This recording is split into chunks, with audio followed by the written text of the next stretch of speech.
Good evening. It's Sunday night at 7 o'clock. It's WOSFL Weekly. Delighted to be back live again after last week. Apologies for not getting a show out to you last week. Unfortunately, my missus took me away for the weekend for my birthday, and then things just kind of ran away from me. So apologies. But we're back. We're live tonight and got a great guest lined up to come and join us in the shape of Carluke Rovers manager Thomas Devine. Thomas, how are you tonight? Yeah, I'm good. Thanks, Johnny. Thank you very much. Good. Great to have you on. I was really keen to get you on, not just because you're having a great season, but off the back of your Senior Scottish Cup exploits at the weekend. I thought it'd be a great guest and it'd be a great opportunity for all the listeners and the viewers to find out a wee bit more behind the scenes about what goes on at Carluke, getting into such a big game. So looking forward to getting into that with you. Just a reminder, if you're watching, as always, get involved. Give us your comments and your thoughts on your team's performance. We've had a couple of managerial departures today as well, which we'll discuss throughout the show. So any Kilbirnie or Wishaw fans, if you're watching, what's your thoughts on the departures of the manager and who would you like to see in the hot seat? Lots of Senior Scottish Cup games at the weekend. Let me know your thoughts. I know Auchinleck and Cumnock on the telly on Friday, but some really good wins for Benburb and Glenafton in particular, again, which we'll touch on, but get in touch. And then we had quite a few league games as well, which we'll rattle through. So we'll try and not let it run away for us, Thomas, but it could be a Joe Rogan-esque size one with the amount of stuff that's went on at the weekend. Just a really quick shout out to our sponsors before we get started. First of all, Roxburgh Insurance Brokers. If you are looking for any insurance needs, please get in touch with the guys at Roxburgh. Also, VSN Sport. If your team's looking for some bespoke kit, again, get in touch with Gary.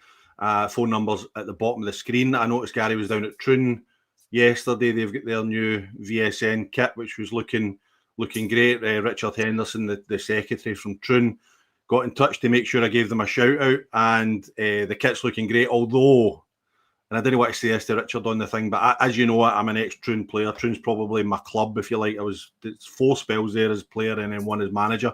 But I just like the blue and black stripes for me, and I've kind of went away from that the last couple of years. But it's still a lovely kit, and Gary can do that for your team. Get in touch with them.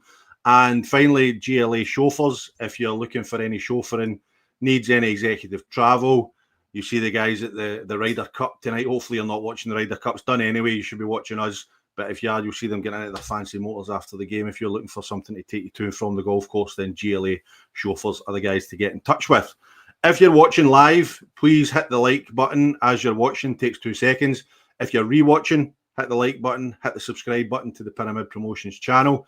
There you'll get all the content that we are uploading, including the Saturday Football Live with PG and guests, the Scottish Premiership show, and the WSFL build-up should be back this week, fingers crossed as well.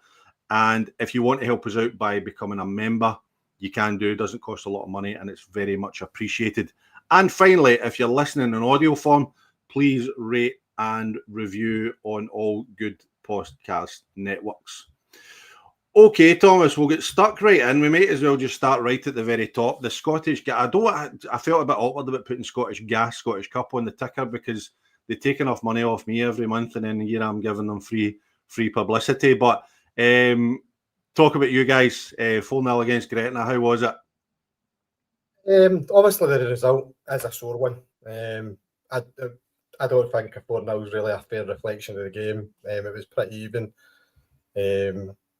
As I said to you just before offline, we've actually got 8 players missing. It's been quite a challenging week just in terms of getting bodies on the pitch, which kind of took a wee bit of the kind of build up away from it and stuff like that. But to be honest with you, even first half, there wasn't a lot of chances. 2 teams very cagey. Wind is the weather, I think, all over the country yesterday during the games was pretty horrendous. And we've lost a goal just 53 minutes for a corner, which is probably not something that we would usually have. Usually quite a physical team in box to box, and we just lost the first contact. But we've missed a big penalty at 1-0, 63 minutes into the game. We've then actually created another really good chance. It's went over the bar.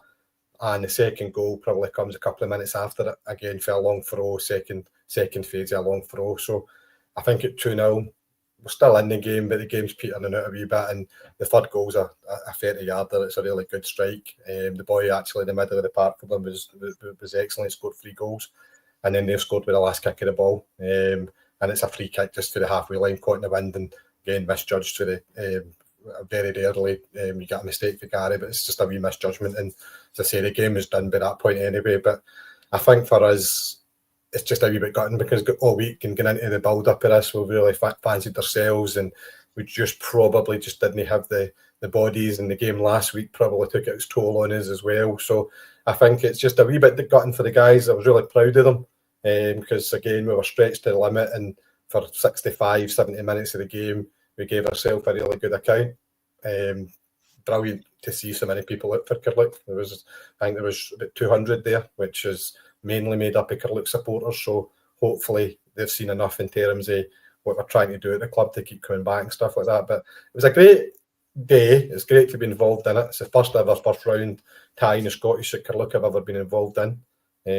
That's 2 years in a row we've made the first round. Been one of the lowest ranked teams in it. So I think it's just a great occasion for the town and the club and stuff like that. But a wee bit disappointing just to missed opportunity. I think that's how we feel about it.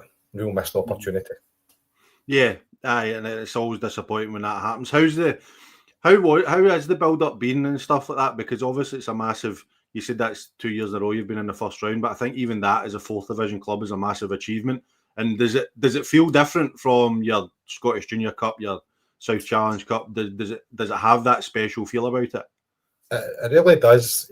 I mean, obviously, even the prelims, the prelim game is different. And again, we've been very fortunate to have get through the first round. I actually missed the tie last year with Bucky, and Peter Kane, my assistant manager, he took it, and he sort of said, like, it's different. You're just in it, and being there on Saturday at home, and just the actual flyers going out for the game, people messaging. I think we had the support. I don't think there was one team in Division 4 that hadn't wished us luck. I don't think there was many West of Scotland teams that hadn't wished us luck. And I think even just the boards, as daft as it sounds, like your Scottish Cup boards get up on the Monday, you're training there, people start to get that feel. You've obviously get the cameras come out and get set up and whatnot as well. And I think it was just like, it was great. A lot of our players, young guys, will not maybe realise how lucky they are to be involved in that kind of thing. And a couple of the guys that have came in to the senior end of the thing, this was a big thing for them to be involved in. So I'm really pleased that they've all got to experience it. But for me, it's one of the reasons I came to Carluke was that opportunity. And I didn't realise we would probably get so lucky to be involved in it 2 years in the bounds in the first round. But as I say, next year, hopefully the second round beckons us, because I do think that the right draw, when we keep going the way we're going, it's not unachievable. I think so. I think I agree totally. Just a wee bit of luck in the draw, but how much of a deflator was the missing the penalty? And I'm not expecting you to throw whoever it is that missed it under the bus, but you can imagine you're probably, especially if you're a lower league team playing a lowland league team, for instance, if you get those kind of chances, you really need to take them, don't you?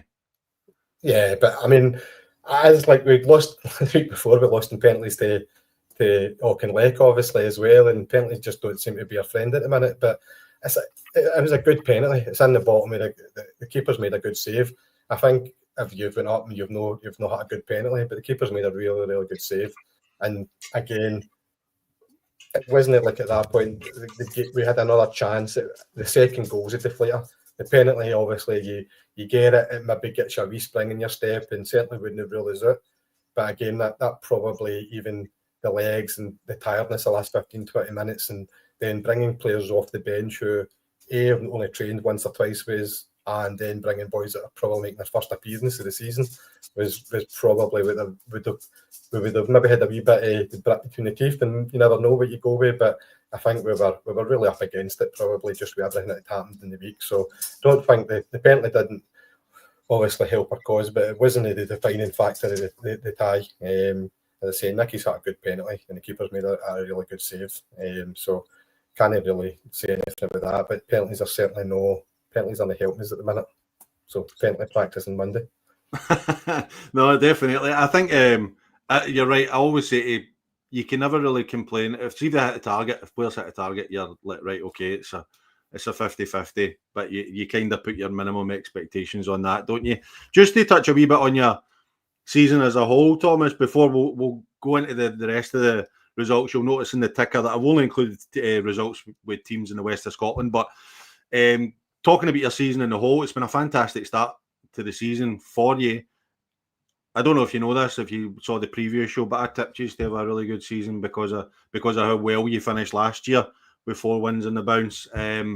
So what's how are things been this season? Because it's been an unbelievable start with 8 wins and 1 draw before you go into this wee cup run. You must be really pleased with the start to the season. Look, we're delighted, and I think it's 12 competitive games. We've only lost twice in 90 minutes, and 2 of the cups against Adair, and obviously Saturday. We're unbeaten in the league. Probably couldn't imagine that was like how it was going to go. Again, probably like a lot of clubs, you're finding your team has to change weekly. A lot of changes to the team, but when you sign players and you bring a team together, you obviously have a purpose of what you're trying to do and what you're looking to build. But the thing for us, and we said it on Saturday, what you can't buy is that character and how they've came together. The way we went for breakfast, obviously, on Saturday before the game, the noise and the sort of buzz between them, they've become really good friends on and off the pitch. And I think that's kind of the defining feature of what we're doing so far this season. The character is there that they're going to go over setbacks, and it's not just one player. We've used the full magnitude of the squad. And as I say, if you think about it, for the small group of committee and supporters to the management team, Peter, Mark, Stevie, guys like that, and then the players, they've just all came together really, really well. And as I say, we've got a tough run of games coming up in the league. The league's starting to take shape. But again, to go into October unbeaten the league, winning our games, I don't think we would have kind of envisioned being that good a start at the start of the year. But we knew we had a good team. We knew we had a good group of boys. Hopefully, as I say, we can get some of them back off the recovery table and on the pitch over the next couple of weeks, because that's starting to take a real toll on us. And obviously, we've lost one of our mainstays, and Stevie Logan, who got that bad tackle against Auchinleck, and that's his career kind of finished now. And we kind of, obviously, that was a big kind of bit of last week that kind of took up a lot, and the boys have obviously rallied around him, and hopefully again he'll be back on his feet and come up and be able to support the team. But I think that's the bit now, as we're getting to that bit where the season's going well, but we want to kick on now. The cups are kind of one more cup game next week, and then we want to really get involved. We'll get Irvine Vicks, East Kilbride, Royal Albert teams who will be seen as a big target now, and we need to kind of rise to that occasion now and show a different side of ourselves as well.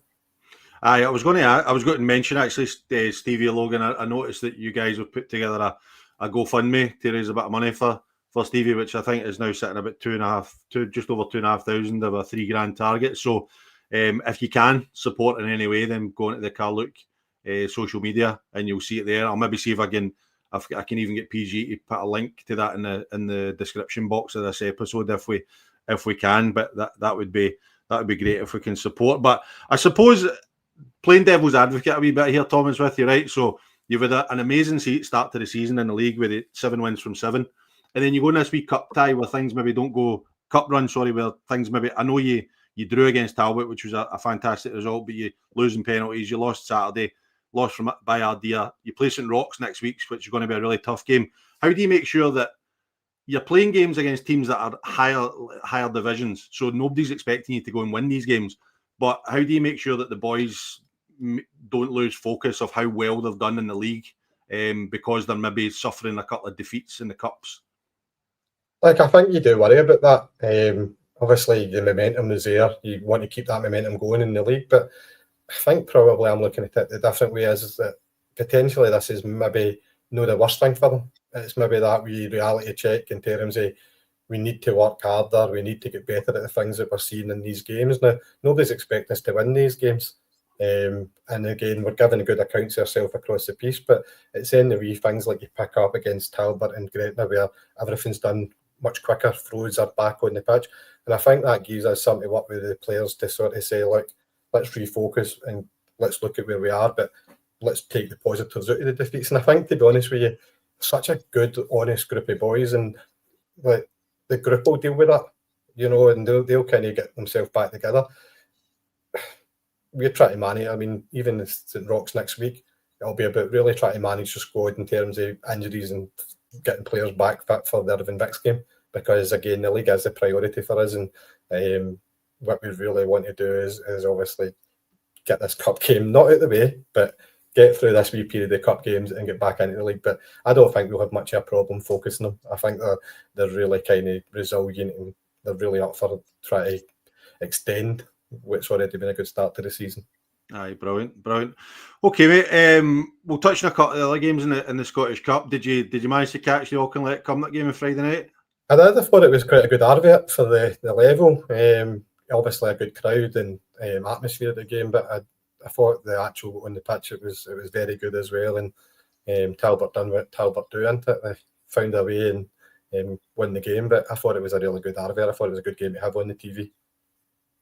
I agree. I thought it was excellent. It was a great advert, great crowd, and everybody behaved and stuff like that. I think it was fantastic. It was good to see the level being represented so well. And you're right. I think the footballing show was probably the most impressive thing for me. I thought Cumnock first 25-30 minutes were excellent in terms of the way they played, and then Auchinleck just kind of grew into it a wee bit. And to me, I don't know if you agree, Thomas, but I just felt that Cumnock kind of ran out of steam after about 55 minutes. And then after that, you could just sense there was only going to be one winner, really.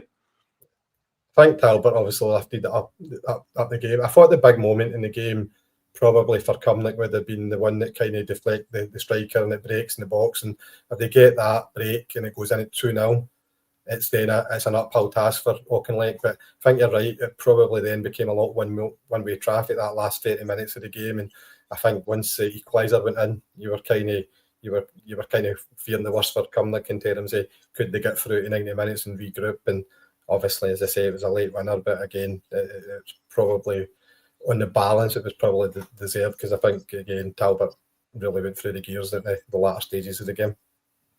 Yep, and they go on to play your Conquerors in the next round, Gretna. So we get a lot. We've got quite a few Auchinleck fans that tune in regularly, Thomas. So what can they expect from Gretna 2008? I think Gretna, they're in the Lowland League. I know they're struggling in the Lowland League, but they've got a lot of good mobility in the pit, young players, good physicality up top as well. Can mix it up, but they move the ball really well. I was really impressed with them, and they overloaded the centre of the pitch, and I was really impressed with how they got bodies into good areas of the pitch and stuff like that. But I do think, again, Talbot will fancy that game. They're really flying in the league now. It's a home tie. I would say that they're probably really going to be looking forward to try to win that game. But as I say, Gretna impressed me because they were able to mix it up, and they kind of dealt with what we threw at them as well. And to be honest with you, they're a good type. They're a good side. Mm-hmm. That'll be an interesting one. It'll be a good one to watch. One of the results of the day from kind of West of Scotland Football League point of view for me was Benburb going to Cowdenbeath and beating them 2-1. It's a fantastic result for the new management team at Benburb. Yeah, I think it's Gordon Robertson's in there, and they've obviously get a wee bit, but I don't think many people would expect him to go to Cowdenbeath and win. When you look at it, there was 11 teams, I think, in the West of Scotland in. There's 4 through. So for Benburb, who have had quite a difficult start to the season, to go there and win, especially I think they might have been 1-0 down as well. So to come back and win that game, they'll be delighted. And again, I think they've got Wick away in the next round. So another tough tie, but one that they probably will look at and go, again, we fancy that. That's something we can get our teeth into. Yeah, I'll just get the second round draw there on the screen for the guys that are watching. But yeah, a nice easy drive up to Wick for them in the next round. But you're right. I thought there was a few games where you looked at in the West of Scotland League teams going to Lowland League opposition, Highland League opposition, and you kind of fancy them to do the business, and they maybe didn't. But I certainly thought I thought Cowdenbeath would be too strong for Benburb, but a fantastic result for them. And then Glenafton beating Invergordon, which is another one for them. So congratulations to them. And then finally, Johnston Borough against Streive. Have you come up against Streive, Thomas, at all in your time? Not in the recent years before COVID. Before we came up against them when they were in the south of Scotland, and they were always obviously a well-run, good setup and stuff like that. And obviously, you can see what they're trying to do since they've moved over to the west. They're going to be progressing through the leagues, and I don't quite think they've hit their ceiling yet in Division 2. I think they'll probably go up again, and they'll look to continue to build. But everything I've heard about the setup and everything I've heard about the people up there, it seems to be going in the right direction. So I know they'll be a bit disappointed yesterday, but I think a wee bit like us. Most of the goals came in the latter part of the second half as well. So again, it's probably that wee level and step up in fitness, and it just caught them out at the end up. I spoke to, again, we've got loads of manager updates on the games yesterday, which is amazing, but spoke to Greg Mitchell, the coach at Johnston Borough, just saying they started well. They scored a good goal early on. He says they played a kind of low block and shuffled well, played on the counter. They had one in particular at 1v1 they should score. Second half, no much in it. They had loads of the ball, no real chances, but I don't think the Johnston Borough keepers had a save. Last 15, 20, we've made 2-3 subs and scored 3 goals and made it comfy. Delighted to be in the hat. It's been a wee bit of a theme when I've been talking to Greg, that they've got so much quality that they can call on from the bench, and it can change a game in the blink of an eye. Just it's great having that quality on the bench. And now they go to Camelin away in the next round, so that'll be a tasty tie as well, because Camelin's a good side. I think Camelin are doing well in the East Premier as well, and an old traditional junior cup money. The top teams in the East versus the top teams in the West obviously attract a crowd and a bit of attention, so it will be an interesting one, because both teams are obviously doing well in their respective leagues, and it would be an interesting one. As I said, Johnston Borough would have expected to go through in that, but again, that's the beauty of the cup, that you need to go and turn up, and having that, you say, wee bit extra quality of the bench in these games is invaluable, because you sometimes need to change it up, and if you've got the right kind of people coming in and it's no weak in your team, then it's brilliant. Yep, and Johnston Borough, Glenafton, their reward for winning is a tie down at Stranraer. That'll be an interesting one. Stranraer, good result yesterday, but no having the best of starts in the league. So, would you fancy Glenafton maybe to cause a wee shock there? Well, I think the ties that are there, that's one you would maybe go and say, yeah, that could be a wee surprise and an upset, and I'm pretty sure they'll be going with the intention that they fancy it. And I've got a feeling that might be one that, again, out of the west of Scotland, Roz, I think that they've all kind of got a good chance. You know, I think every one of them is ones that you could. There's 4 teams going in it, and there could be 4 come through it. Glenafton's maybe get the hardest one maybe in paper, but I would still fancy them to probably go through. Right, I know I've got specs, right, but I can't see Benburb. Where are Benburb in this draw? Are they under? Oh, they're there, Wick Academy. Sorry, I know my own ticker's doing me in there. I thought my specs weren't working there for a minute, but we're all right. We're fine. But no, that's us. We'll kind of part the Scottish Cup there. We'll go into the Premier League.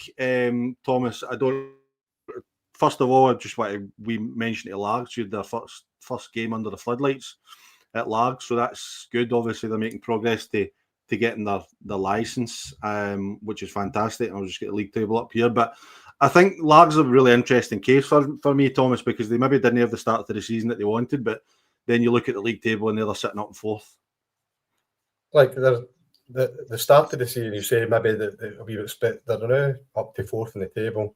There is obviously the 2 teams, I think, Auchinleck and Troon are getting that wee bit of gap between the rest of them, but Largs have sort of put a wee bit of daylight between that kind of group of people in that top half of the table, and they'll be really pleased, because I think they were again 2-0 down Friday night, and they've come back and managed to get a point, which probably shows where they are, and kind of that wee bit of resilience. You're doing well and you're on a wee run, you can go and you can get yourself back into games, so they'll be really pleased.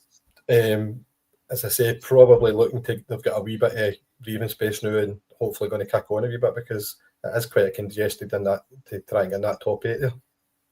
I definitely, and I think it's going to be really interesting, because you look at some of the teams that are hovering around that top 8 spot. I know Johnston Borough sitting there in 8th just now, but we've got a couple of games in hand, so you would fancy them to be comfortably up there. But you look at 2 promoted teams, Renfrew and Atherley, and I don't think either of them have, well, I know they've not got their licences, but I don't think they're going for them. But it'd be an interesting conversation. Obviously, I don't know how quickly a club could possibly put a licence together. I think it might be easier for Renfrew with the facility they've got rather than Atherley. I think Atherley's looking to move into a new stadium. Maybe it'll be all kitted out. But do you wonder if those conversations are happening behind the scenes, saying, "Oh, hold on a minute, we're having a better season than we thought.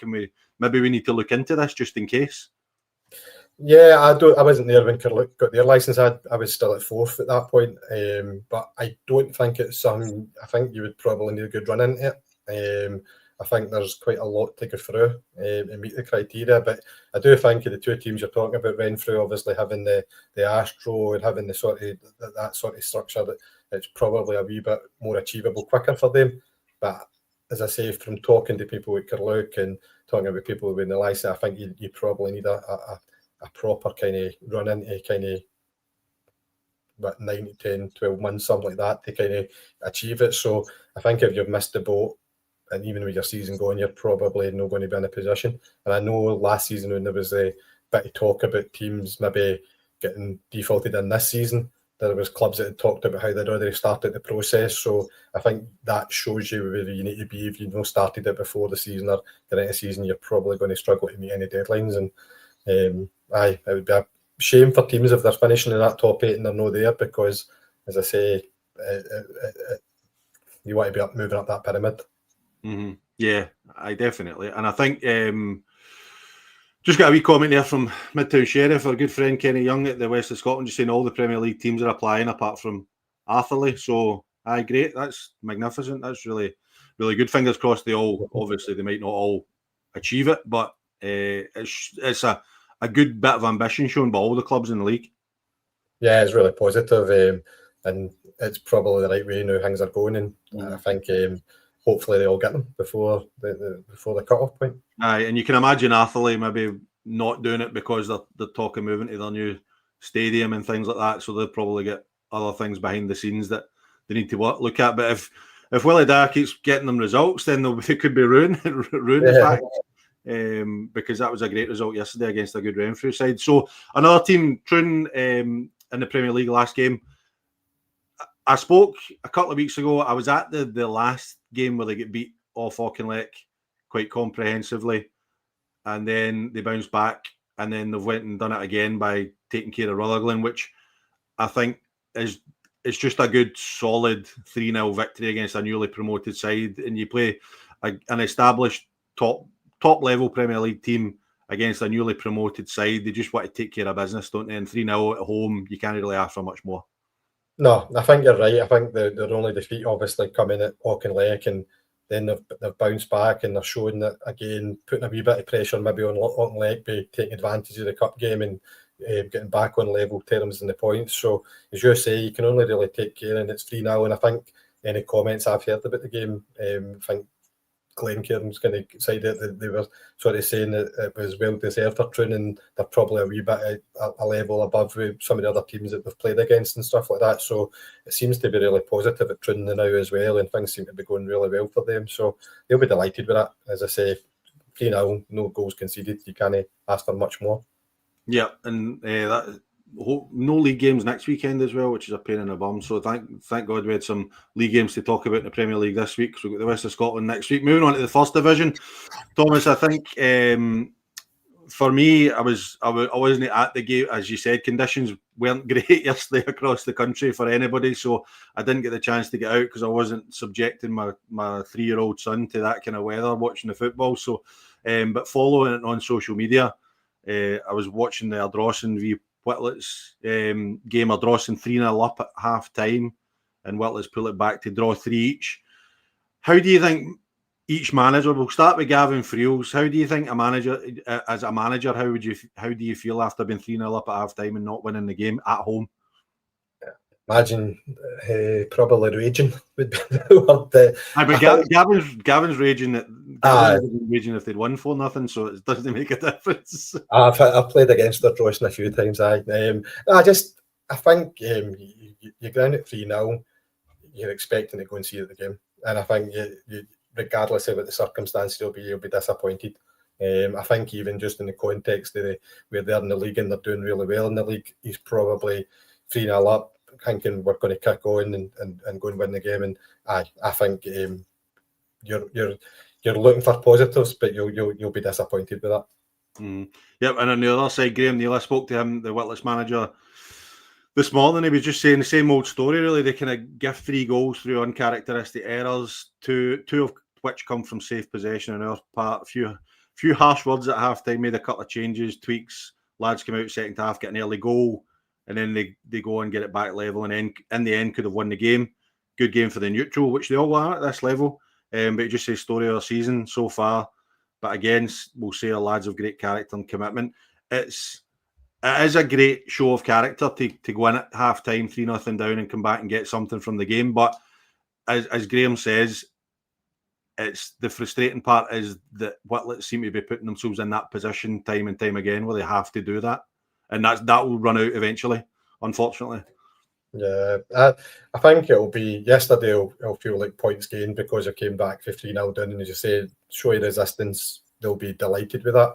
I was really surprised, obviously, coming on. I had a look at the tables and the results, and was really surprised to see they hadn't won a game this season yet in the league, because it's the same group of players that have been together probably for a wee while. There's quite a core of the guys that have been there, and they were always a difficult place to go, always a difficult team to play. So I think Graham will be looking to change that in terms of cut the mistakes out to try and climb the table and win games of football. I'm sure they'll be expecting better than what they've had so far.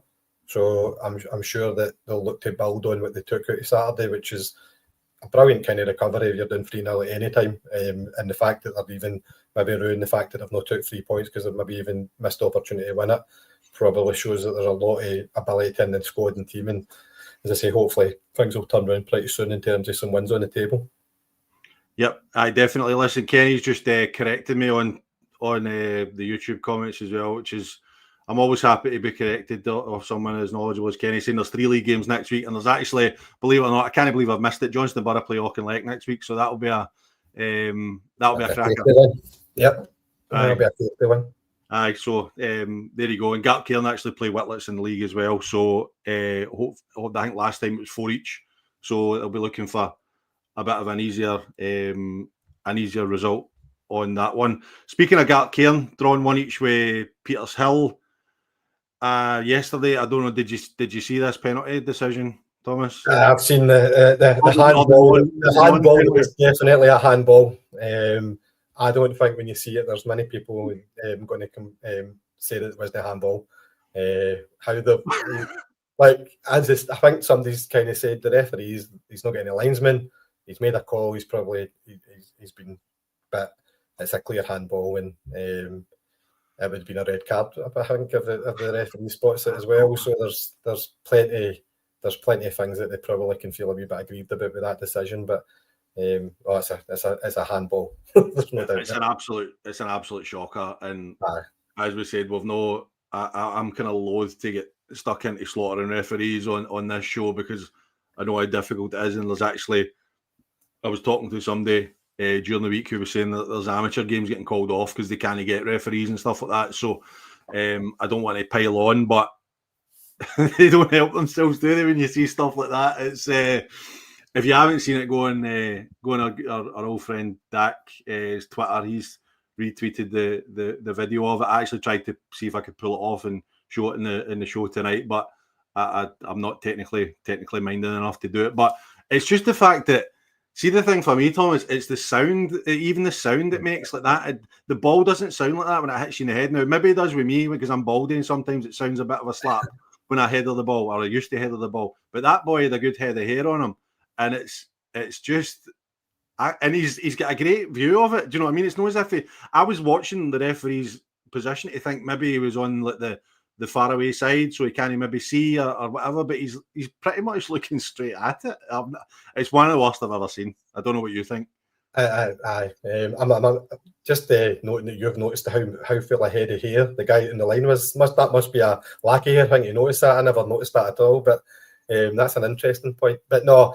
I've had I think the referee before, and he is actually a good referee because he talks to you, and he's one of the ones that kind of is open to kind of a wee bit of engagement. But like he'll look back if he is on Twitter. I don't know how much referees go and have a review of what they do and how whatnot, but he'll look back and he'll know that he's made a mistake there. But it's a poor one. As I say, I think referees do, and I'm probably not the best because I'll shout as much as MD at them and get involved in the stuff.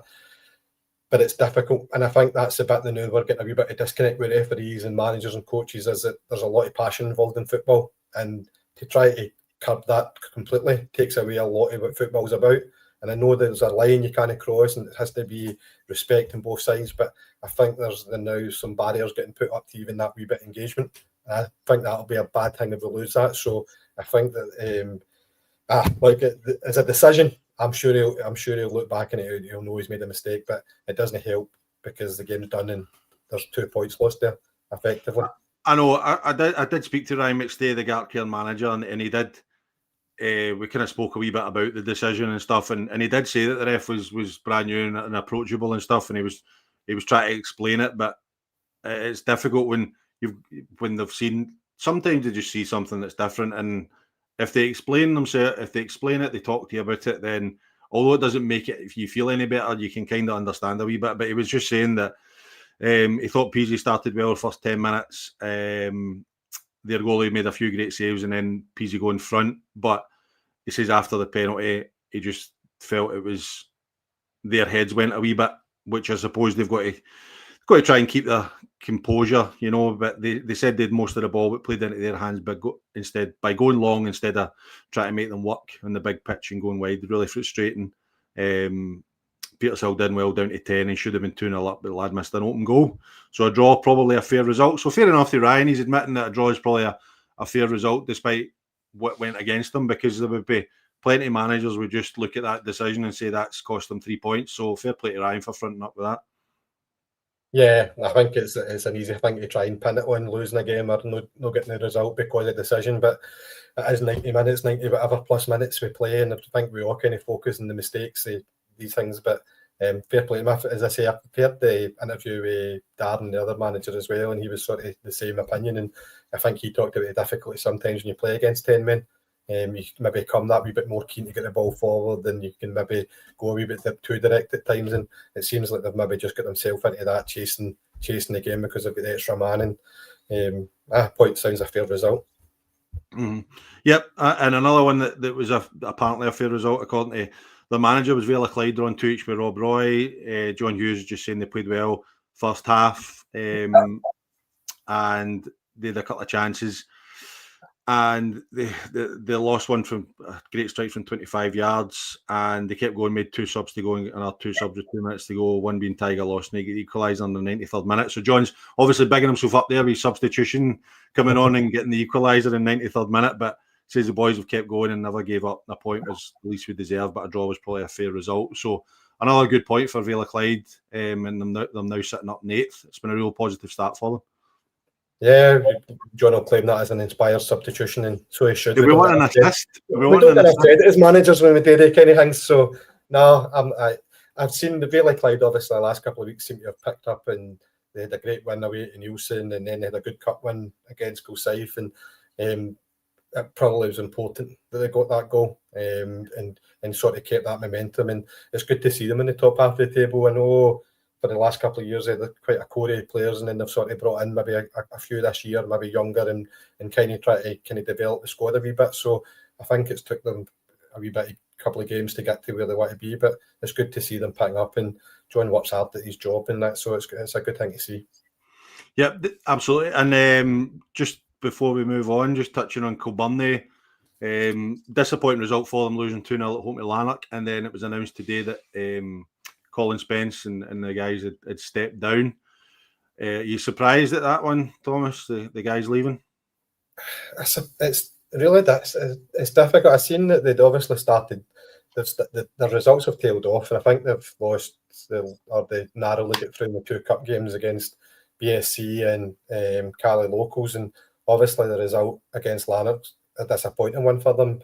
And I think sometimes you maybe feel yourself that it's no it's just not happening, and it can be quite a lonely place. And you try things, and if it's not working, and I think it's still early in the season, so for that point of view, probably surprised, but it's maybe some Collins looked at the sort of needing a break and probably need to refresh himself. So, as I say, it's difficult. I know when I came to the end of the fourth, it kind of needed something different. I needed to take a wee break. So it just depends on the circumstances. But I mean, it is very early in the season. They are, again, they're talking about top 8 and what you can achieve this season. You're only talking a couple of points difference, a win, 2 wins, and building momentum again. So it's probably a wee bit of a surprise for me. And I think he has got a bit of connection with the club as well, hasn't he? So losing games of football hurts. And if you're no feeling it, then maybe sometimes the break's not the worst thing. I think there's a couple of ways that I look at it, Thomas, to be honest. That is, he's been there quite a while. I think it was nearly 100 games he was in charge. And I think me looking at it from the outside, the first thing I would say is Kilbirnie, in terms of where they're at off the park, is not where they were a few years ago in terms of what they've got resource-wise and things like that. But I think we were always just waiting for them to kick on. You know, like we're just waiting for them to kick on, right, go and kick on. And it just never seemed to quite happen for them to get that result of wins. They drew far too many games last year. Like you said, they kind of struggled through a couple of cup ties. And then I think losing to a team that yesterday, when they were probably under a wee bit of pressure, losing to a team that hadn't won a game all season was probably the straw that broke the camel's back as such, and that's how I feel. But I hope that Colin gets back in soon if he wants to, somewhere. And I don't know if Willie Leo's left with him, but I hope the two really, really good football guys with a lot of knowledge and a lot of passion, and I hope they get back in soon if they want to. But yeah, you want to throw any names out for the Kilbirnie job, Thomas? No, I've not got any idea who might be in for that, to be honest with you. I think just on that game, congratulations to Lanark as well, but picking up their first win. We should mention that, you're right. I think Stephen McGargan's went in there and had to rebuild that whole squad, and I think that's great to see them getting a bit of a reward and getting a good win. But like I think you said, Kilbirnie for me in my semi-pro career were always a top team, Premier team that you kind of don't expect to be even in the first division. You expect them to kick on at some point. I would imagine it'll be a very attractive proposition for people to go into, but as you've sort of mentioned, maybe know the same off field and say, but I would imagine whoever's looking at that or out of work or whatever, looking to get back in, it would be an appeal to some top guys that are maybe no managing at the minute. So it'll be interesting to see who gets it. It will be, and I think it'll be interesting to see how they go about it. I know they've not said anything on their social media or anything, but I think it is an appealing club as well. And I don't know how you feel about this, Thomas. This is maybe just a bugbear of mine, but I've got a real issue with clubs asking for applications, because see if you're a manager at a league and at a team in the leagues below, for instance, in that kind of area, right? Let's just say Ben Carson at Irvine Vicks or Sean Kenny at Ardere or somebody like that, right, that thinks they could maybe do a job at Kilbirnie with a step up into the first division. You're asking a lot of them to go to apply for a job when they're in a job, you know, and they could be very, very capable, very, very good managers for that club. I think clubs have got to get an idea of identifying targets that they want to go and get, and then see if they can go and talk to them and see if they're interested, you know, because I think if you ask for applications, you're only going to get applications primarily for people that are probably out of work or unhappy at their clubs. What do you think? I agree with you. Like, I think as a manager, like when you're at a club and you're doing well, or you're never going to, you know, you used Sean as an example at Ardere. His loyalty to his team, he's never going to go and put an application in, you know, a Kilbirnie or whatever. But the fact is that these clubs should be looking at some of these guys and saying, actually, that's the kind of guy that's building something. That's the kind of guy that I can see. Like, it's not my business to tell clubs how to run it, but as I say, most managers, certainly when you're there, you've got a loyalty to your team. You're not going to look to put an application in. And again, there's some really good managers out in the lower divisions. I think you can see a lot of good work and good progress in there, and it's a good mix. There's people that have been involved, maybe old school managers, and people who, and then you've got your new kind of breed of coaches and different people like that. So there's plenty of availability out there, and you see it in professional football. It happens. So I think the application process is up to a club how you do it. But again, anytime I'm hearing about applications, you're hearing hundreds of people putting in for these jobs. It's like 50, 40, 50, and it must be a hell of a lot of work to sift through them. So, like, and I think I'm probably talking about, because I think it depends where you're at as well. Because if I'm for a club like Kilbirnie, I don't think they should be doing it. And like I said, they haven't said that that's what they're doing, so they might have identified a candidate. But if we'll maybe talk about Wishaw a bit later. But if you're at a club, say in the kind of 4th division or 3rd division, where you don't have budget, etc., so you need to find somebody that can maybe go and attract players and bring players in, and then maybe it is an opportunity for somebody at a 20s club or an amateur club or something like that, then I can understand that. But I think if you're a team like Kilbirnie, I think you've got enough about you and you've got enough kind of money in the bank, not money in the bank, but kind of skin in the game to be able to go and say, we want to go and get him. But we'll see what happens. But all the best to Colin and the guys at Kilbirnie. Hopefully we see them back on the sidelines soon. Finally, we'll touch on where we need to speed up, Thomas, but that's my problem. Don't worry, it's not yours. But I've been telling I can take an hour per team talk, so I've been telling I can cause problems. I know, but there's just so much to talk to, and because I wasn't here last week, I feel like I've missed a loads. But we'll touch on the last result in the 1st division just quickly, because it directly affects you guys. So Neilston had a fantastic win against St Roch's, and Roch's 100% record goes in the league. Neilston beat them 4-1. You guys obviously play St Roch's next week. Did you have somebody at the game watching? We did not. We can't afford scouts. We couldn't get any favours. I think everybody wanted a better game, to be fair, anyway. So no, but I don't know. That's a good thing. I know St Roch's had a few boys missing. I know that they had a few missing, and I think a few teams have been impacted this weekend. Maybe the old September weekend and people going away. But hopefully they continue next week. Playing quite to their level, and we can get a wee win in the cup. But like St Roch's I don't know who done the draws for these cups, but they've really stitched us up. Top of the Premier League, unbeaten up until Saturday. St Roch's and a Lowland League team. I don't know if we could have got much of a worse drawing cups, to be honest with you. I know, but that's it. You've got to test yourself. That's what Craig Bellamy said, didn't he? Wales manager says, go and get me the hardest test I can get, and then I can find out about my players. And to be fair to you, you said yourself that you can pick up wee things and you can learn things from playing against these teams. So every cloud, as they say. Yeah. But great result for Neilston. After getting turned over 6-0 for Vela Clyde, they've beaten Newton Grange Star 2-1. It's a great result. They went away to EKYM and beat them 3-2, and then St Roch's 4-1. So again, we talk about that bounce back factor, because getting beat 6-0 at home could sting and could leave a mark, but they've dusted themselves down and got back on the horse. Yeah, and they're heading in the right direction. And I think, again, probably looking for a bit more consistency. But you're in the top 8. You're now looking at, can you go and get the next win and get into the top 4 and 5? And like Neilson are a big club and a good club as well. And I think they'll do okay. I think they'll be in the top half of that table come the end of the season. Yep, I agree. Okay, we'll move on to the 2nd division. We'll try and get through this a wee bit quicker. See, do you know what this is? It's my own fault, because I text all the managers and ask for updates, and they're all amazing at getting back to me, but then it means I don't want to leave any out, if that makes sense. So maybe I need to be a wee bit more selective each week, and maybe no message them all, because I was worried. You know what it's like? I was kind of worried that none of them would get back to me and then I would have nothing to talk about, and I thought it's something different, bringing the punters a wee bit of insight from the managers, but I've kind of done myself in, to be honest. But hey ho, it'll go as long as it goes, as long as it finishes before 9:25, because my Baltimore Ravens are playing the Kansas City Chiefs, so I need to be finished in time to watch that. Ashfield beating Kilsyth 3-1.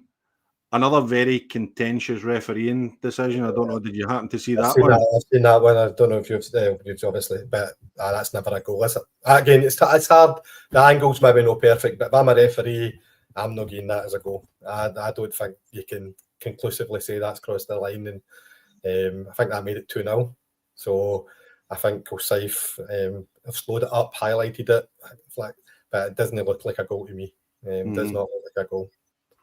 No, and again, to be fair, I spoke to Gavin Mackey, co-manager at Kilsyth Rangers, and he was just saying really disappointing after winning the first 2 games. They threw away the chance to get right back in the mix. He did say Ashfield fully deserved a win, had more chances, defended better, so no complaints, despite the phantom goal. So I'm really impressed with the level of maturity that the managers are showing here.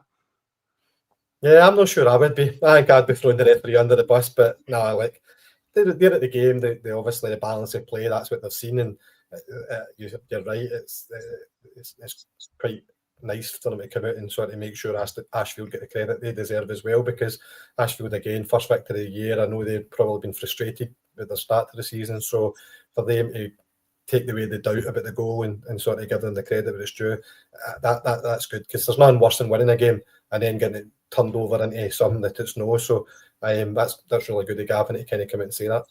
Yep, and Bells Hill back to winning ways in the league after the kind of result against Bonnet a couple of weeks ago. I know they beat West Park, I think, in the cup last week, but Jonny Fallon, the Bells Hill manager, was just saying really happy with 3 points away at a tough venue, which is right. Blantyre is and especially yesterday, I don't know, Blantyre wouldn't have been.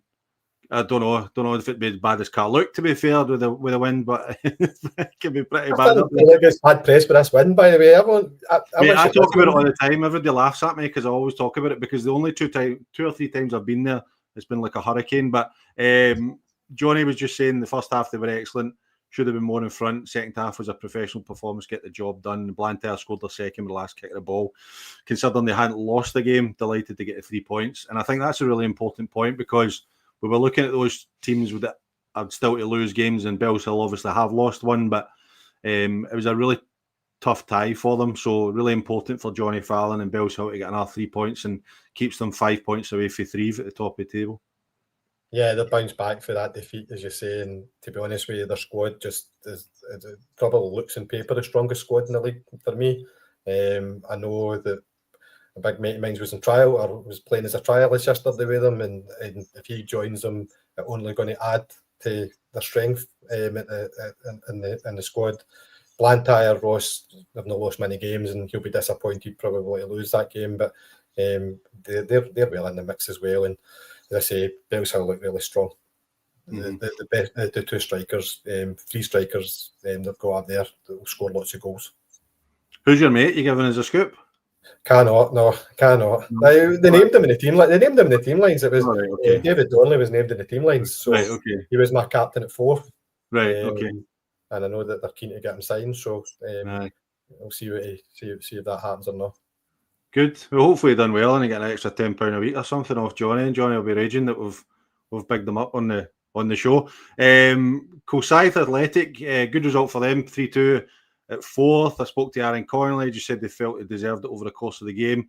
They were 2-0 up after 20 minutes. 4th got them so back into it, 2 each, and then they managed to take more control the kind of longer the game went on and got the winner in the last minute.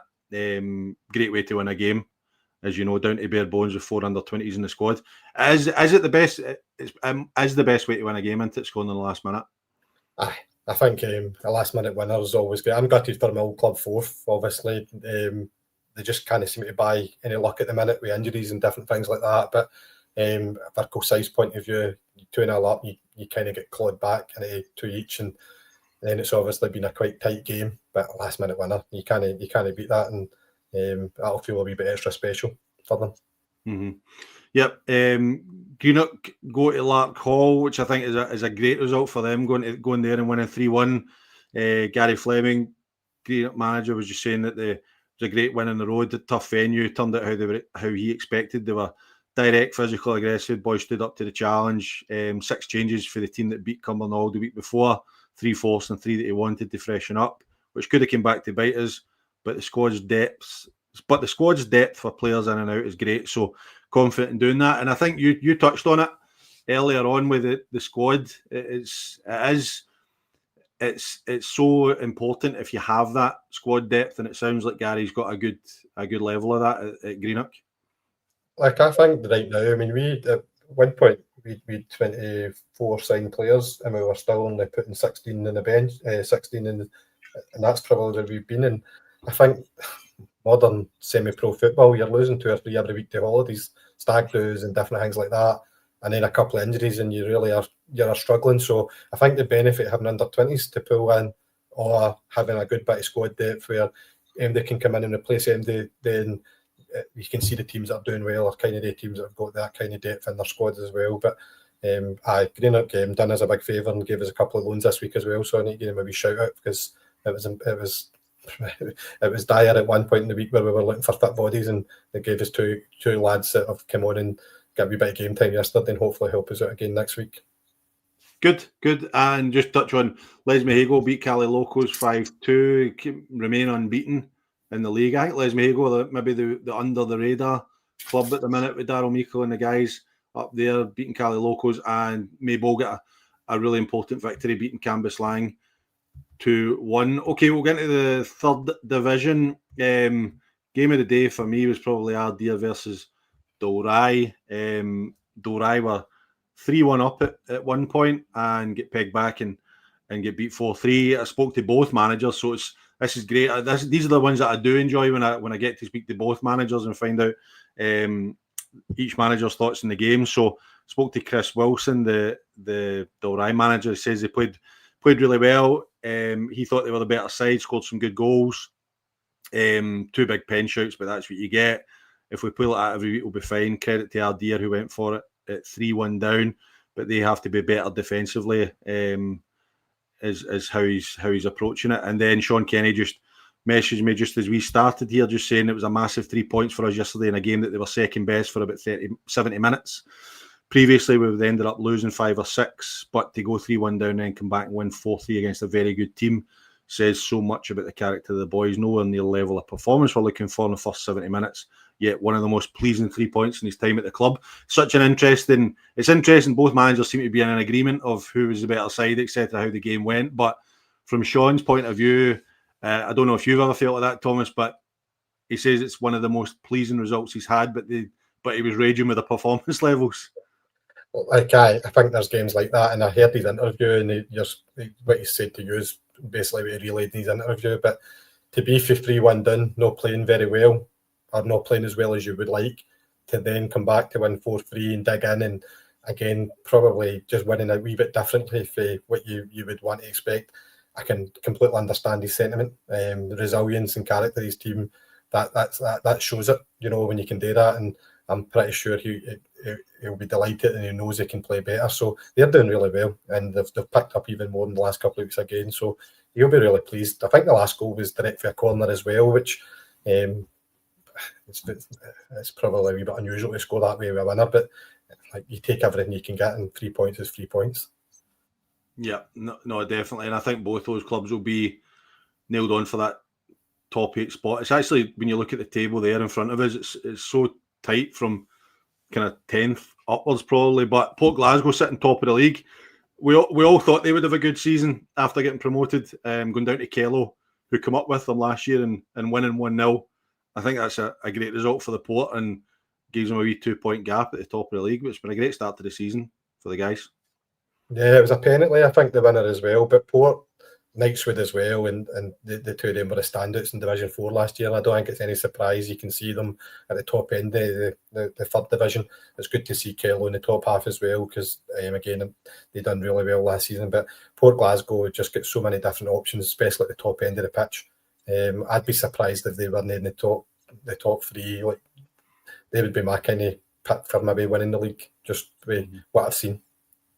Yeah, and 2 teams that also you came up against last year, Knightswood and Easterhouse. Knightswood win 3-1. I spoke to Michael Pender. He was just saying that they felt it was a really good game. It was a bit like basketball at times, but they could have won it a bit more comfortably at the time. But he was really happy with the afternoon's work against a good Easterhouse side, but a good result for Michael and Knightswood. And Easterhouse, I don't know about Easterhouse, but they've only won 2 games. I don't know what you think after seeing them last year, Thomas, but I maybe expected them to be doing a wee bit better because I felt they were a good side. Like, they're a good team. They like to get the ball down and play. I think looking at the results, they're just falling in the wrong end of the results on it. Probably it's this wee bits and wee decisions here and that wee step up, maybe a level where a wee mistake is punished. But I would expect to see Easterhouse probably pick up. I think they'll be in there running about that position, chasing that 8th position, and they're one or two wee decisions going in the wrong way for them. But they're a good team. They get the ball down and get a good some good young players as well. I was really impressed with them last year. They were pretty solid, and as I say, I think they'll be okay this season. Mm-hmm. It's an interesting league because I don't know about you, but we looked at all 4 promoted teams: Port Glasgow, Knightswood, Easterhouse, and Kello, and I think I had them all in the top 8 at the end of the season. I think they'll be there or thereabouts. I think that all 4 of them are capable, but to be fair, Dalry, Craigmark have really impressed this season. You've got obviously Glasgow United who have got some real experienced senior players in their ranks. Glasgow Uni maybe a wee bit of a surprise package that they're doing so well because again they've been up and down in different the last couple of seasons. But I think that it's a really it's a tight every division in now still. We're not even at a third of the games yet, but you can see that there's a kind of clamber to get into that top 8 for about 10, 12, 13, 14 teams maybe. But I think the 4 teams they'll do well. I think Easterhouse will pick up results. Yeah, so they are. And talking about Glasgow United, I spoke to Martin Montgomery, the St Anthony's manager, just said it was a sore one yesterday. They actually took the lead, but didn't really settle. 2 mistakes led to 2 goals for them shortly after. Felt they maybe struggled a wee bit with the surface. Then Glasgow United get down to 10 and they created some chances. And then you had mentioned the senior experience. Templeton scores another screamer of a free kick. Then they get it to 3-2 but don't really build on it. And I think it's just saying it's really frustrating. He feels for the players as it gets tougher chasing that first win, but he feels they're improving, so they'll get there. It must be tough as a manager when you just want to get that first victory and get the wheels turning, and when you're getting into positions where you're taking leads and you're pegging teams back but don't seem to be able to just get over the line, it must be so frustrating. Like we had a similar set, not quite into 8 games, but the first 3 games of last season we were chasing our win, and we'd lost 1-0 twice, then we'd get beat at home at Eglinton, and you just feel that pressure. I think the 4th game we won 3-2 away to Campbelltown, but even in that game you're winning, you're almost finding ways to lose the game because you're building up that pressure and you make mistakes that you just wouldn't submit. When you're winning games, you're not making any mistakes. The confidence levels are different. You're just a wee bit more assertive in your decision making. So I can understand that. The pressure will be ramped up. But as I say, once they get their first win and maybe relax a wee bit and settle into it, take a wee bit of the pressure off. But I heard his interview and you can see there's a bit of frustration there now building up, and kind of he probably felt last week they should have got something out of the game because they built on a good performance, and then this week they've maybe felt like it's a wee step back. But again, St Anne's are a good club, and hopefully Martin can kind of get them back into training and go and get their first win next week or the week after when the leagues are back on.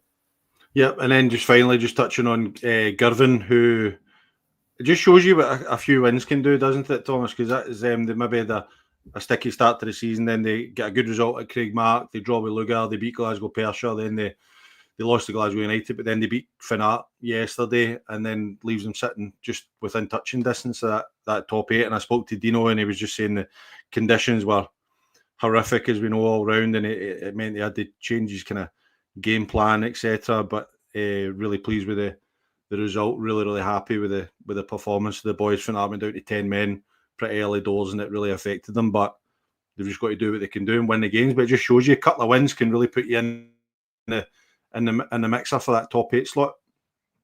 It's a funny league this year because of that. I think the top 8 changes a lot, and I don't think until you get to the last stages where there'll be maybe nothing to play for teams, but I think there's going to be a big part of the season that you're going to have something to play for because it's the top 8 that go into go up a league or get promoted. So I think there'll be a lot of people that will these wee wins like this, and now they'll make a big difference at the end of the season. 3 points. Yep. Okay. And finally, just Craig, as you said, Craigmark winning 4-0 at home to Glenville, moving up to second in the table. So great result for them. Okay. Going to the 4th division, you're home, Thomas. Obviously, you're no game at the weekend. I suppose where else to start in Campbelltown, New Mains? I don't know. Did you see the wee video on Twitter of the boy doing the cleansing on the pitch? That'll be hard for New Mains 3-0 up, and then the game abandoned at half time, and it's a trek. It's not a great journey to be doing. So for them to have to go back up after that, I think they'll be gutted. But I don't think you could have played that game for the pictures I've seen. No, that was pretty poor. No, and I don't know, Kenny, if you're still watching, maybe you can fill us in. I assume it's just a straight replay, but is there, I suppose, from New Main's point of view, like, well, tell us a wee bit about it, Thomas, going to Campbelltown in terms of the arrangements that need to be made and the costs that involved to go through there. Give us a wee insight into that. So you're about 3+ hours travel. You're going in a bus. You're not asking players to get a car, so you're probably anywhere between 600 to £1,000. I don't know.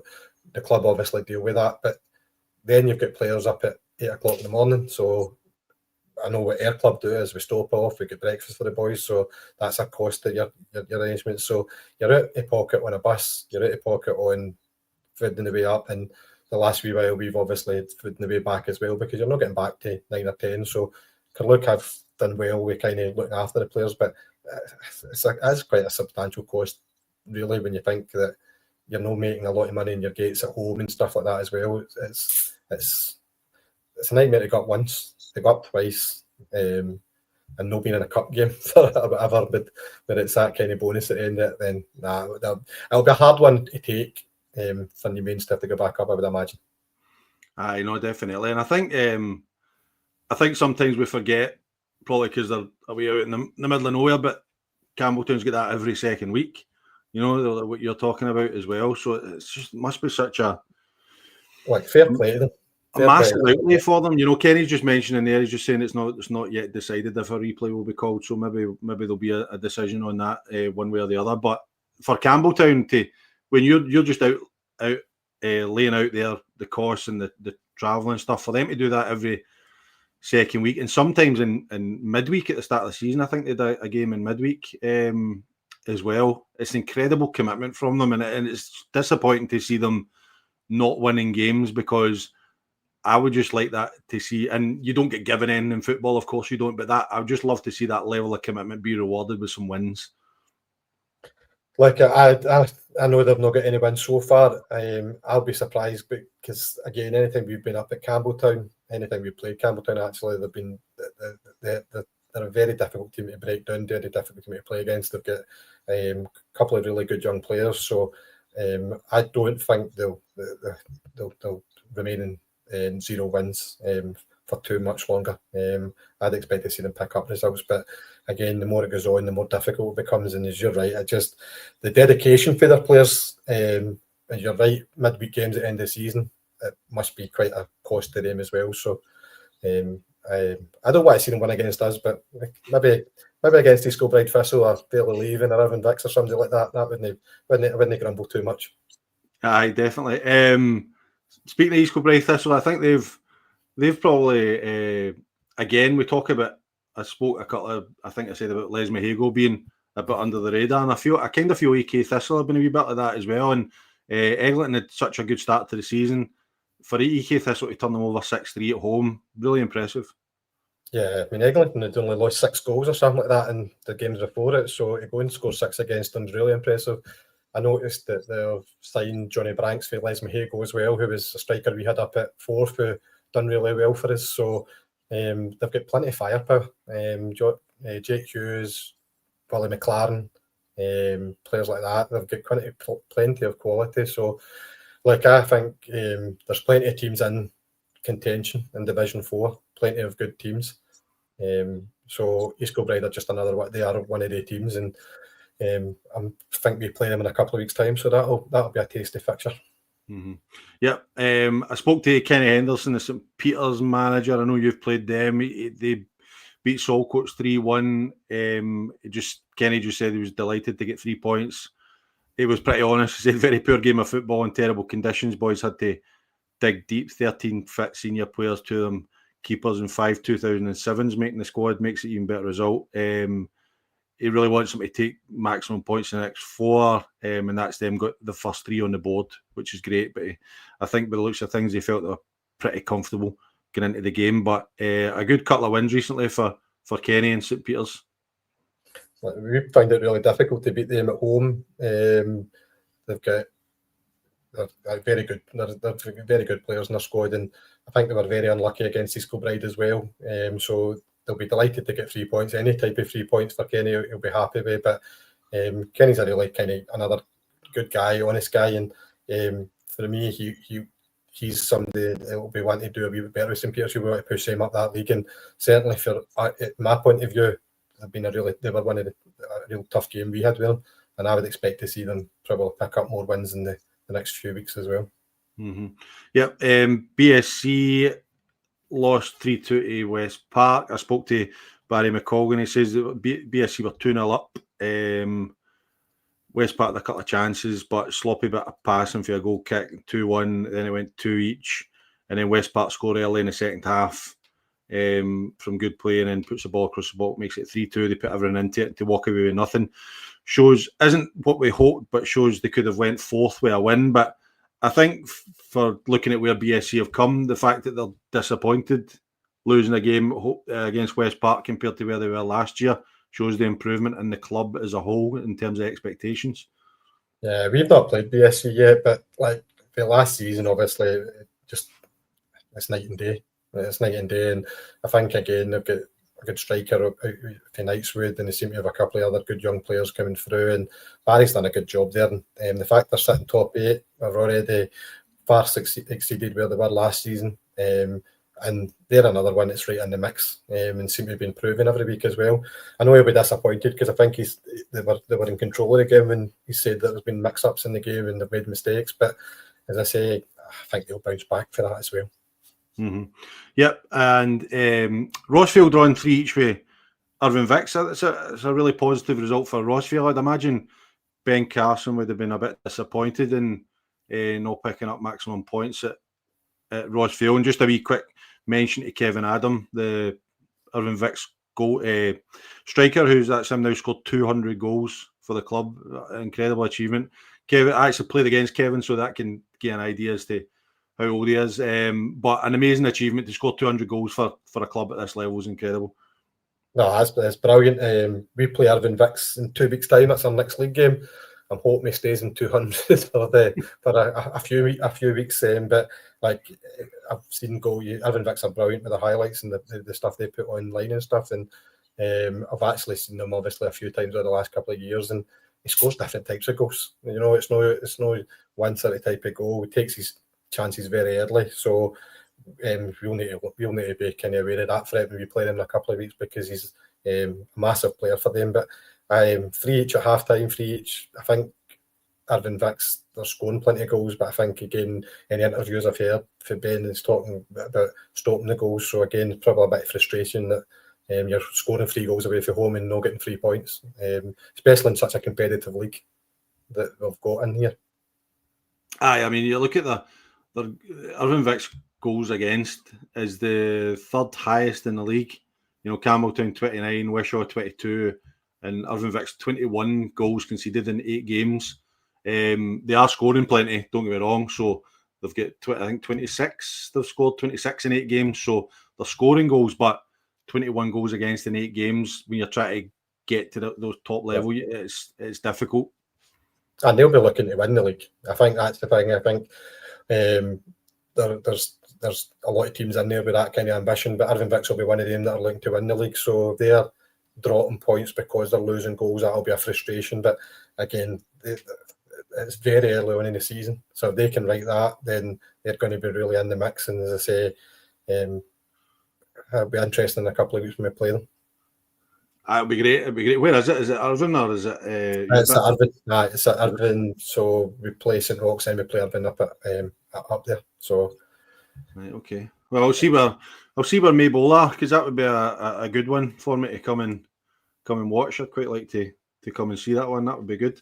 And then just touching on the last couple of results, the obviously teams that are not quite breathing down your neck, but try to put a wee bit of pressure on Vale leaving, beating AK YM 2-1, good result for them. And Wishaw, Giffnett beating Wishaw 3-1. And we saw, as we mentioned earlier, Wishaw management team leaving. I was surprised at this, Thomas, to be honest, because I think from where Wishaw have been the last couple of seasons, it looked as if they were going in the right direction. And I know they've not had great results recently, but I felt like it was going okay. So it's really interesting that the management team are no longer there. Yeah, I mean, as I said, with the Kilbirnie one, it's still really early in the season. You're only talking about a couple of points, 4 points away from the top half of the table where promotion's what you're looking for.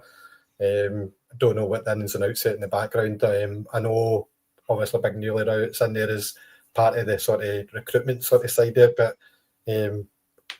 I don't know if he steps into that role. I think it's the opportunity because, again, he's somebody that's been involved in the management side of it and it maybe steadies the ship a wee bit for them. But yeah, it was a wee bit of a surprise. Obviously, the results have been a wee bit disappointing more recently. They've came for the second division down to the fourth, so maybe that expectation is that they would be a wee bit higher up because of that. But it's difficult. The fourth division is really competitive. I don't think it maybe always gets a credit that people, but there's a lot of teams in there and there's no easy games of football. And I think if you look at like Rosvale are sitting second bottom now, with 3 each with Irvine Vixor at the top half of it, I think it's a really competitive league. So you can't expect anything week to week. But Wish is one of my local clubs. I'd like to see them get somebody in, make a good appointment, and start to pick up and challenge in the top half of the table. Yeah, and just before we move on, this is the beauty of being live, Thomas. So the message for Campbell Robertson, who's the secretary at Campbelltown, had sent me a message on X, just saying that don't know if you were going to mention the abandoned match. He says they contacted the league on Thursday to make them aware there was a yellow warning for rain for Argyll, predicted to be between 50 and 70 mil on Saturday afternoon. They were advised by the league to inspect in the morning, and if no problem, go ahead with the game, ask Newmains to travel. Part was fine as the rain was scheduled for afternoon, and then the heavens opened.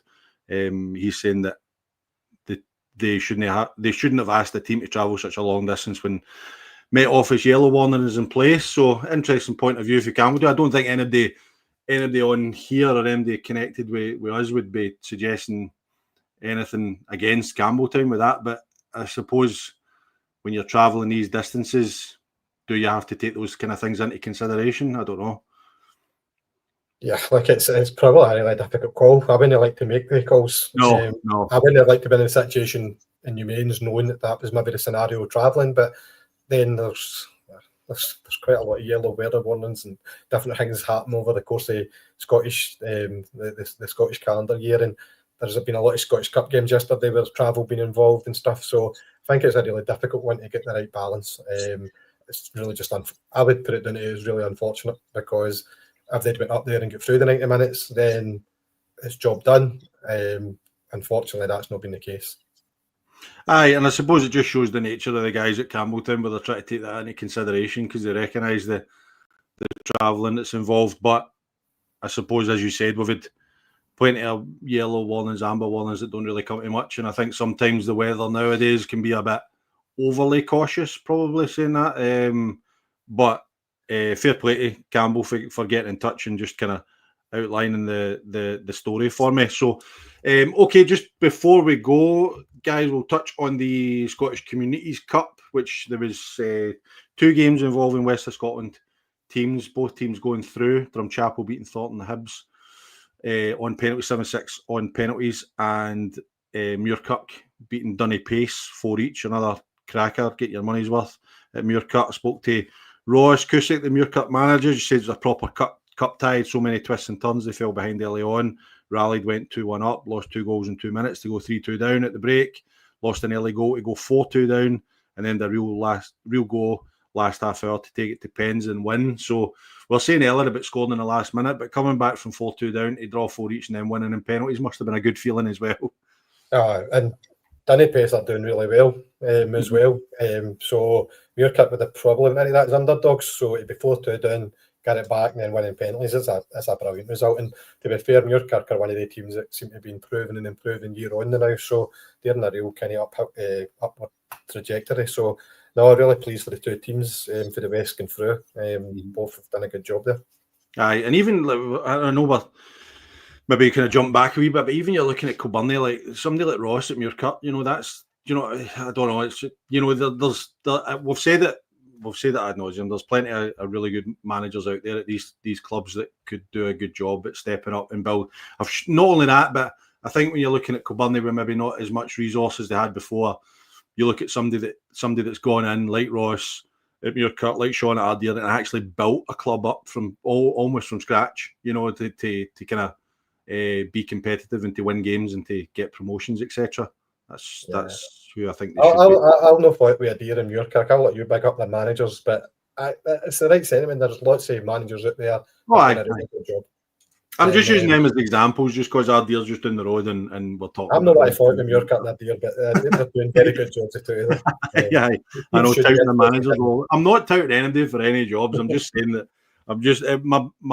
my main point was around the asking for application stuff. That was my main point. But listen, we've got through it. Only an hour and 20 minutes, Thomas. We've done all right. We've managed to get through it and no bad time. Listen, mate, thank you very much for coming on. It was great to have you. It was good to meet you. Obviously, the first time we've met kind of face to face, if you like. It was good to find out about Carluke, and everything that's going on behind the scenes in your Scottish Cup tie yesterday. So thanks very much for giving us your time this Sunday night.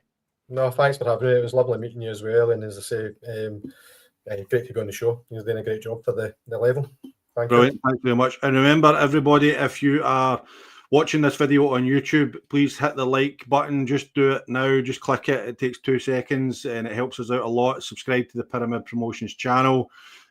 Sponsors are Roxburgh Insurance Brokers, VSN Sport, GLA Chauffeurs. If you are listening on audio form, please download the episode and rate and review on all good podcast networks. It's been fantastic to be back live.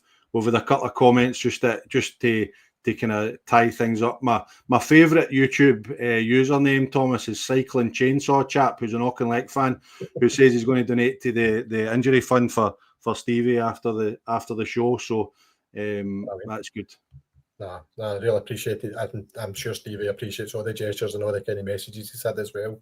And it's great to see how the football community comes together for people like that as well. Been brilliant. Yeah, and Josh Gardner's just saying I'm obviously just bringing anybody on now because I've got you on, which I think is a bit unfair. Because to be fair, if we knew done an hour and 20 minutes, if Josh was on here, it would be about 6 hours. He must have the world record for you. Surely he's got the longest podcast. Josh can talk football. I wouldn't bring him on a show that had so much to talk about, to be honest. I know better than that. But it's been a great episode. I hope everybody's really enjoyed it. I've really enjoyed being back live with you guys after a bit stop-start recently. We will be live for the foreseeable future. The only date that I have got coming up is Sunday the 26th of October, when I'll be in America watching some NFL, so I will not be available that weekend. But up until that point, and then from then on, we will be live every Sunday night at 7 p.m. So I only calculated the leagues this week. I didn't bother with the cups, but 121 goals and only 28 league games, averages 4.3 goals per game. I think we're always hovering around that 4 goals a game mark at this level. So if you are looking for value for money and entertainment, then dig out a tenner and go and support your local West of Scotland Football League team, because I'm sure they'll appreciate it. Until next Sunday at 7 o'clock, I've been Jonny Baillie, he's been Thomas Devine. Take care of yourselves and each other. Cheers.